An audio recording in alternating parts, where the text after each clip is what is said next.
నేను లోకమునకు ఏమైనాను వెలుగును. వెంబడించేవాడు ఎందులో నడుస్తాడట?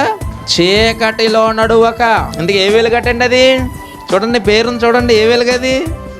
మరి ఈ వెలుగే వెలుగు, శరీరాన్ని నడిపించే వెలుగు ఇది. అంతేనండి, శరీరానికి వస్తువులు కనిపించడానికి కావలసిన వెలుగు ఇది. ఒక మనిషిని గుర్తుపెట్టడానికి కావలసిన వెలుగు ఇది. మరి లోపల ఉన్న ఒక ఆత్మ ఉందే, అది చీకటిలోనికి వెళ్ళకుండా వెలుగుగా ఉన్న దేవుని యొద్దకు చేరుకోవాలంటే ఇప్పుడు మన ఆత్మను ఏం చేయాలి? చీకటిలో నుంచి ఎక్కడికి తీసుకురావాలి? ఇప్పుడు వెలుగులోకి తీసుకురావాలి. దేనిని తీసుకురావాలి? శరీరాన్ని, ఆత్మను తీసుకొస్తే ఆటోమేటిక్గా దాని వెనకాల ఏమొచ్చేద్దండి? శరీరం వచ్చేది. కానీ ఇప్పుడు ఎక్కడ ఏది ముందుంది, ఏది వెనకుంది?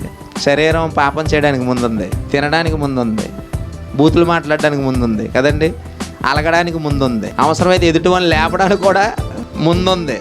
చూడండి, ఎవరైనా ఒక మాట అంటే శరీరాన్ని ఊరుకోగలరా? నన్ను అంత మాట అంటావా, జీవితంలో నీ గుమ్మం మెట్లు నేను ఎక్కడంటాడు. ఇందుకు దేని అన్నాడు? శరీరాన్ని అన్నాడు, ఆత్మని అన్నాడా? శరీరాన్ని అన్నప్పుడు ఇలా తుడుచుకొని వెళ్ళిపోవడమే. ఎందుకంటే యేసుక్రీస్తు వారు ముఖం మీద ఏం మూసారట?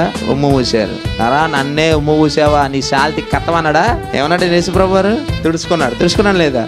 మరి మనం అవతలవాడు ఉమ్ము మూసాడు అనుకోండి, మన నోట్లో ఉమ్ము ఊరబెట్టుకొని 10 సార్లు వేయడానికి చూస్తాం లేదా చెప్పండి? అంటే మనం ఒక మాట అంటే పడం, ఒక మాట అంటే అసలు తట్టుకోలేం. సొంత భర్త అయినా తట్టుకోలేం, సొంత భార్య అయినా తట్టుకోలేం, అయిన వాళ్ళు కూడా తట్టుకోలేం. కన్న తల్లి ఒక పిల్లను మాట అన్నది అనుకో, మాట నన్ను ఎంత మాట అంటావు మమ్మీ, ఈ రోజు నుంచి నీతో నేను మాట్లాడినట్టు. కొడుకైనా తట్టుకోలేడు. అంతేనండి. అంటే మన దేహాన్ని ఏదో అంటే ఏదోలాగా ఫీల్ అయిపోతున్నారు. కానీ దానికంటే ముందుగా ఆలోచించవలసింది లోపల ఉన్నటువంటి ఆత్మ. అందుకే ఈ వెలుగు ఏమన్నాడు తెలుసా? జీవపు. అంటే ఈ వెలుగు వచ్చింది అనుకోండి, దేనిని చీకటిలో నుంచి నడిపిస్తుందట? శరీరాన్ని, ఆత్మను. అంటే ఆత్మను నడిపిస్తుందంట. చూడండి,